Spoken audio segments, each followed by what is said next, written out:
Something new विकास आपन स्वागत। तो देखि पारते मु अछि सेकंड हैंड बाइक शोरूम आपन मान एते डिमांड रहला जे बर्तन मु आसी पहुंचले हमर बलांगीर एकेडमी छक पाखरे। तो एथि किछि यूज्ड बाइक अछि तो बेसी स्टॉक नाही बट जेति के अछि देखि आपन माने बलांगीर भी के देखुछन तो निहाते ए जगह आसी की गाड़ी किनंतु आपन मानकर मन पसंद गाड़ी एठु नै जाई परबे। आ जदि वीडियो भल लागि तो निहाती कमेंट करे, लाइक करे, शेयर करबे आ चैनल जदि न्यू आछन सब्सक्राइब करबे। तो बर्तन स्टार्टिंग करबा एथिरे तो भाई एथि केही नांदी निजे से माने कहले जे निजे तमे निजे वीडियो बना तो सेते हम निजे वीडियो बनउ तो देखि परते एथि की स्टॉक अछि बस आ तळे किछि अछि स्टॉक। तो चलो स्टार्टिंग करबा बर्तन एई गाड़ी रु। तो देखि परते टीवीएस एक्सेल 100 रो प्राइस आपन को पड़िबो पाखा के 45000। आ एठी आ गुडे कथा आपन मन कहि दउ चाहନ୍ତି एठी फाइनेंस रो सुविधा नै आपन कैश रे एठी डील होउची। तो जेतबे आपन मन आबे कैश रे ही नै पारिबे आ फाइनेंस रो सुविधा नै। आ जदि आपन मन आसे नेगोशिएट हो जाउची आ गुडे कथा कहि दउ चाहନ୍ତି आपन मन को ए जगहटा होउची हमर बलांगीर एकेडमी छक पाखरे जस्ट पेट्रोल पंप अछि ता पाखरे। तो चलन तो बर्तन वीडियो ई करिया। तो आ गुडे अछि हमर हीरो रो पैशन प्रो अछि यार अछि 75। आ गुडे अछि सेपडा एफजेडएस आपन को पड़ी जिवो 85।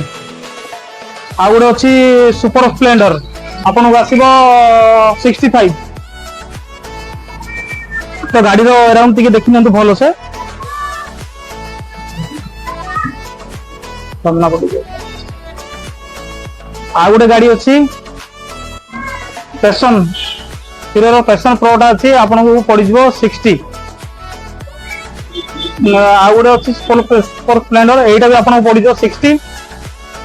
आ गुडे अछि ग्लैमर आपन को आसी जिवो 65। तो बाकी एथिरे अछि किछि सपोर्ट भी किछि अछि। आ गुडे देखि पारते रेड कलर रे अछि हमरो मास्टर एज यार दाम आपन को 35000 पड़िबो। आ गुडे कथा बारंबार मु कहि दउ चाहନ୍ତି एठी फाइनेंस रो सुविधा नै आपन मन जदि आसे कैश रे आपन मन नै पारिबे। तो आ गुडे गाड़ी अछि पैशन प्रो यार भी सही रेट 35000 आज खाली 35000 रे सब होउछ। तो आ गुडे ग्लैमर अछि हीरो ग्लैमर दाम 45 यार दाम 45। आ गुडे अछि हमरो मास्टर एज यार भी प्राइस अछि आपन को 35000 पड़िबो। तो वीडियो केमति लागिला एठी तो कलेक्शन लागिला बहुत कम अछि। तो सेते में जेति की अछि सेति की आपन मन देखिले जदि बलांगीर के देखुछन ए जगह नियाते आसंतु आपन मन पसंद गाड़ी नै कि जाउतु आ नेगोशिएशन भी हे जाउची। आपन को जदि आपन होम टाउन पाख पड़िबो तो ए जगह आसंतु एकेडमी छक बलांगीर